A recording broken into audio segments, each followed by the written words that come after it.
What's up, guys? Hope everyone had a good holiday yesterday. Hope everyone, at least a lot of you guys, didn't have to go to work yesterday. I did. I had a big letdown at work watching the scores, especially from the Washington-Detroit game. That was an awful garbage list of picks that I had yesterday. So I apologize about that, but sometimes that's just going to happen. It looked like just a crush spot. Like I said in the video yesterday, I wholly expected Washington to roll in that game, but the individual pieces, I didn't see it going down like that. It wasn't.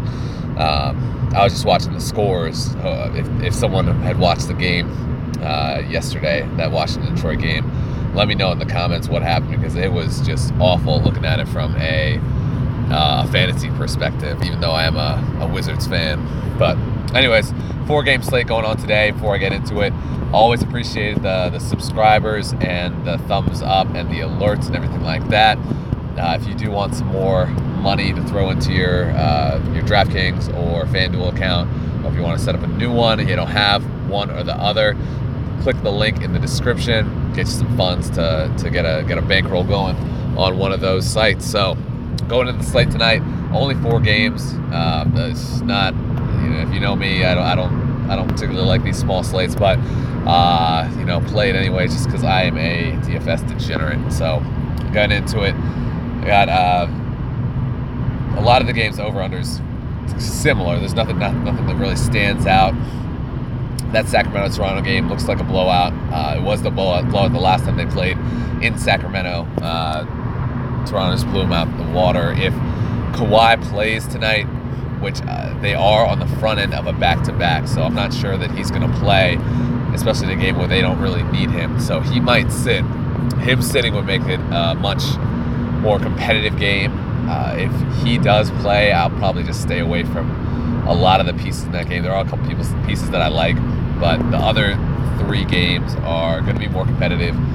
So I'm looking more at those, particularly at the Minnesota-Phoenix game, the 9 o'clock game. So let's switch over and get to some picks. So the big pieces that I'm looking at are really going to be, as far as the higher price guys, are going to be either Westbrook or Towns. And right now, early in the day, I'm leaving Towns $400 cheaper. He's in a better matchup spot against the Phoenix team that is just not, we all know they're not very good against big men. So looking at the game that they just played, he just put up 61 points. He's priced at the same amount. Now, Towns does struggle a little bit on the road. He averages about 5 points less on the road. So not as good of a spot that he was up in Minnesota. But DeAndre Ayton is going to be out. He's doubtful, but he's almost surely going to be out. So that puts either Rashawn Holmes, Dragon Bender on him, and that should mitigate any kind of suckitude that he has on the road, which I normally stay away from him on the road, but in this spot, it's hard not to play him. If you pivot over to Westbrook and take a look at him, not in a great matchup against Portland. He is at home, where he does do just a tiny bit better, but last couple games have been underwhelming. The route in New York yesterday, he is coming off a back-to-back, but so are the Trailblazers. So I don't think that matters a whole lot.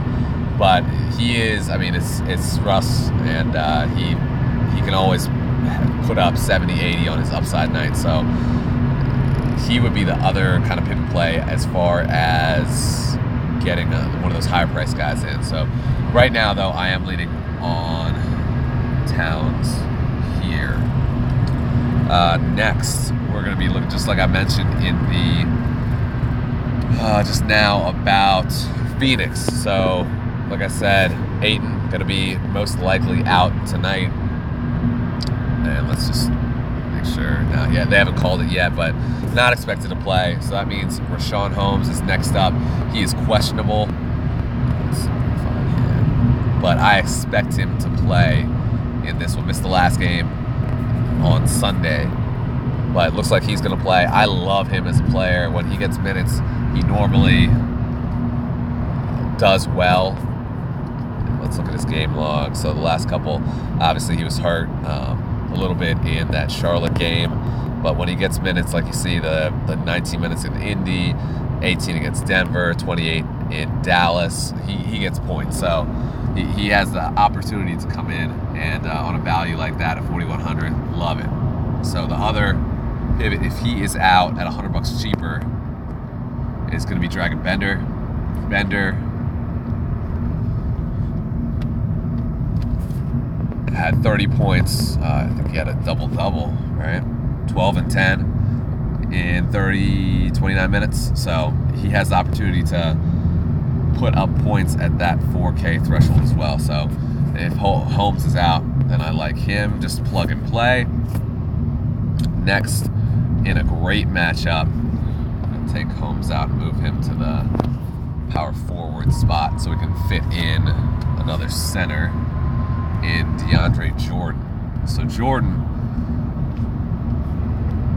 last time, I don't know if the game log is going to show this, but back he did play against the Clippers, I think twice, and he's averaging 51 points against them. So a great matchup. He's really going to be scoring dependent on his upside. He's going to almost certainly get 15, 18, 20 boards in this game.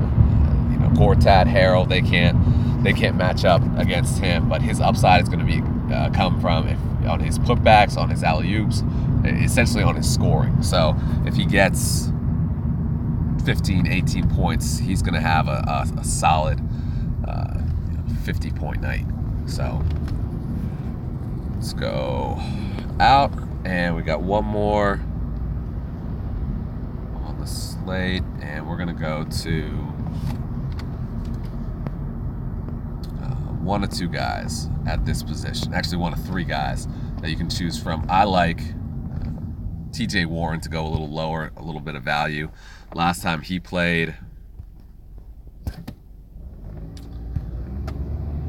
let's go game log. There we go. He had 32 points in 38 minutes at a 5,800 salary. So he is going home. He plays better at home in this matchup, and he's priced down $100. So that's the safe play here.